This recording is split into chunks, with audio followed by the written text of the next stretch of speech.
वापस से आया ये करने धमाके है मौका ये बड़ा, अब टीम्स बना ले, करोड़ों रुपए एक ये दिन में कमा ले, दम किसके है खेल में सबको दिखा दे। बल्ले बाजी असली क्रिकेट की है वापसी, बल्ले बाजी अकेले ना खेल ले दोस्तों को साथ भी।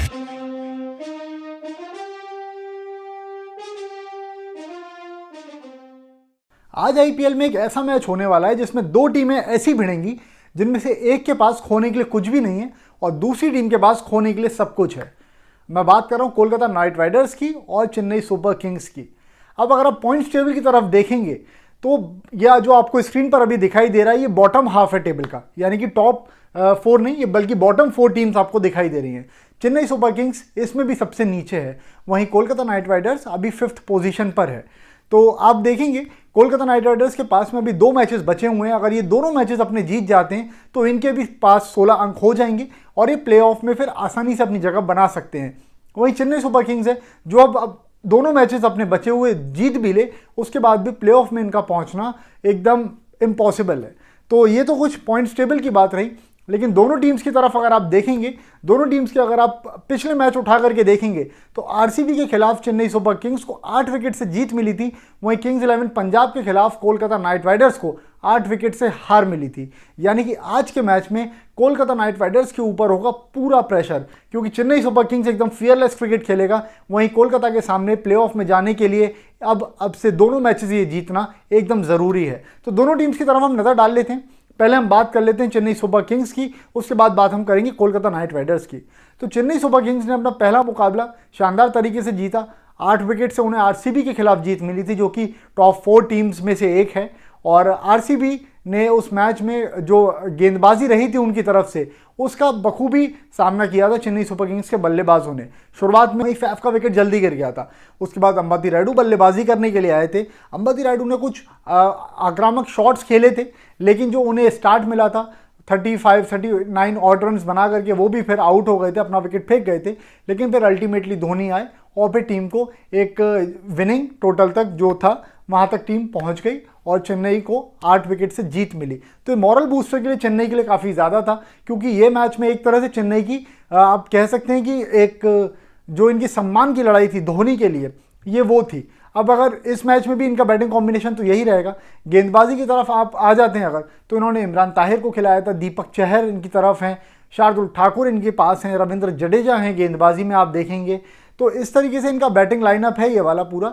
लेकिन एक जो आप पॉइंट ऑफ कंसर्न छोटा सा बोलेंगे वो शार्दुल ठाकुर है, क्योंकि उनको पिछले कुछ मैचेस से विकेट्स नहीं मिल रहे हैं। वहीं दूसरी तरफ आप दीपक चहर देखेंगे तो दीपक चहर लगातार अच्छा प्रदर्शन कर रहे हैं और टीम को अर्ली ब्रेक थ्रूज भी दिलवाते हैं वो। साथ में फिर बीच में अगर उनकी ज़रूरत पड़ती है तो धोनी उनकी तरफ गेंद फेंकते हैं और फिर वहाँ पर भी वो टीम के लिए आकर के विकेट्स ले लेते हैं। और दूसरी तरफ आप देख लेंगे कोलकाता नाइट राइडर्स को, तो पंजाब के खिलाफ जो इनका मैच हुआ था उसमें शुभमन गिल और ओवेन मॉर्गन को अगर आप छोड़ दें तो सारे बल्लेबाज जो थे इनके पूरी तरह से फ्लॉप हुए थे। और अगर मुझे सही याद है तो डबल फिगर तक भी कोई इनका बल्लेबाज नहीं पहुंचा था। नीतीश राणा हो गए उसमें शामिल थे, राहुल त्रिपाठी उसमें शामिल थे, सुनील नरेन भी उसमें थे। तो ये सारे बल्लेबाज, नीतीश राणा एक मैच पहले बहुत अच्छा प्रदर्शन करते हुए आए थे, लेकिन पिछले मैच में वो फ्लॉप रहे।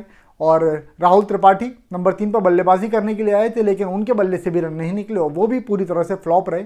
लेकिन मॉर्गन ने आकर के टीम को एक सपोर्ट दिया था।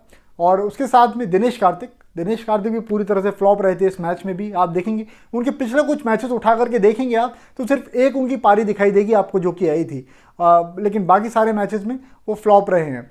तो ओवेन मॉर्गन ने अच्छा सपोर्टिव रोल प्ले करा था शुभमन गिल और दोनों ने मिलकर टीम के लिए, और टीम को एक वो अच्छे टोटल तक ले गए थे। तो ये तो कुछ इनके बल्लेबाजी की बात रही। अगर आज इनको जीतना है तो आज इनको ओवेन मॉर्गन को, जब से आईपीएल मतलब शुरू हुआ है ना तब से इस बात को मैं कह रहा हूँ कि भाई ओवेन मॉर्गन को नंबर 4 पर बल्लेबाजी करनी चाहिए, इससे नीचे उन्हें नहीं आना चाहिए। या तो 10 ओवर रहते तक वो उनकी बल्लेबाजी आ जाए या फिर वो नंबर 4 पर बल्लेबाजी करें। लेकिन ओवेन मॉर्गन जो फ्लक्चुएटिंग उनका बैटिंग ऑर्डर है उसके कारण टीम को कई बार परेशानी भी झेलनी पड़ी है और ये चीज़ हमने देखी भी है। तो इनकी बल्लेबाजी का तो कुछ इस तरह से है। गेंदबाजी की तरफ आप आएंगे तो लॉकी फर्ग्यूसन इनके पास एक स्ट्राइक बॉलर है, पैट कमिंस इनके पास स्ट्राइक बॉलर है, सुनील नरेन है जिनका एक्शन सस्पिशियस हुआ था लेकिन उसके बाद आकर के उन्होंने शानदार वापसी करी अपनी, और वरुण चक्रवर्ती हैं 2 मैच पहले 5 विकेट हॉल लिया था, टीम इंडिया में भी उनका सिलेक्शन हुआ है ऑस्ट्रेलिया दौरे के लिए, तो इनकी टीम भी मजबूत दिखाई दे रही है। लेकिन अगर आप दोनों टीम्स को कंपेयर करके देखेंगे तो आपको चेन्नई सुपर किंग्स का जो अभी करंट फॉर्म छोड़ दीजिए, आप जो ऑन पेपर आपको नाम दिखाई दे रहे हैं वो चेन्नई सुपर किंग्स आपको केकेआर से ज़्यादा ऊपर दिखाई देगी। लेकिन आप करंट फॉर्म देखेंगे अगर केकेआर का, जो पूरा टूर्नामेंट का उनका सफ़र रहा है, तो केकेआर की टीम आपको भी मजबूत दिखाई देगी। अब ऑयन मॉर्गन के ऊपर डिपेंडेंसी टीम की एक बार फिर से होगी। साथ में आप बात करेंगे तो ओपनर्स जो हैं इनके, उनके ऊपर डिपेंडेंसी रहेगी। शुभमन गिल लगातार रन बनाते हैं लेकिन बहुत ज़्यादा उनका स्ट्राइक रेट नहीं रहता है, लेकिन जब विकेट सामने से गिर जाते हैं तो फिर एक छोर रोक करके वो खेलते हैं और वो अच्छी बल्लेबाजी अपनी कर रहे हैं। अगर वो स्ट्राइक रेट अपना थोड़ा और बेहतर कर लेंगे तो ये उनके लिए प्लस उनकी टीम के लिए, दोनों के लिए थोड़ा सा बेहतर होगा। वहीं साथ ही ओपनर जो है इनके नीतीश राणा, उनको भी थोड़ा सा रोकें शुरुआत में, लेकिन उसके बाद आकर के वो हार्ड हिटिंग कर सकते हैं। तो शुरुआत में अपना विकेट बचा लें, उसके बाद जब वो सेट हो जाएं तब फिर आकर के वो हार्ड हिटिंग करें, जिससे कि केकेआर का जो आने वाले बल्लेबाज रहेंगे उनको मजबूती मिल जाएगी। तो ये दोनों टीम्स की कुछ बात हो गई। आंद्रे रसल एक बड़ा नाम, और आंद्रे रसल इस पूरे आईपीएल में चले नहीं हैं, और जब उनके मौके आए तो वे वो कुछ मैचेस से पहले आप देखेंगे कि उनकी जो नी इंजरी थी उसके चलते वो बाहर भी हो गए। आंद्रे रसल की फिटनेस टीम के लिए बहुत बड़ा कंसर्न है। पिछला आईपीएल जो हुआ था उसमें आंद्रे रसल पर टीम की बहुत डिपेंडेंसी थी, तो आंद्रे रसल की फिटनेस प्लस उनकी फॉर्म, ये केकेआर के लिए बहुत बड़ा कंसर्न है। और मुझे ऐसा नहीं लगता कि आज भी आंद्रे रसल आपको खेलते हुए दिखाई देंगे, क्योंकि टीम जिस कॉम्बिनेशन के साथ आ रही है, टीम फिर बदलाव किस में करेगी। ऑयन मॉर्गन खेलेंगे ही खेलेंगे, आपके पास सुनील नरेन है, सुनील नरेन भी खेलेंगे ही, आपके पास फिर आप उधर आ जाते हैं तो फिर आपके पास में फर्ग्यूसन है, फर्ग्यूसन भी खेलेंगे। तो आंद्रे रसल की मुझे आज थोड़ी सी जो पोजीशन है ना, वो नहीं लगती है कि उनको मौका मिलेगा खेलने के लिए। लेकिन फिर भी देखते हैं टीम किस कॉम्बिनेशन के साथ चेन्नई के सामने उतरती है। दोनों टीम किसी भी कॉम्बिनेशन के साथ उतरे, हमारी टीम जीतनी चाहिए। हमारी टीम मतलब बल्लेबाजी वाली टीम।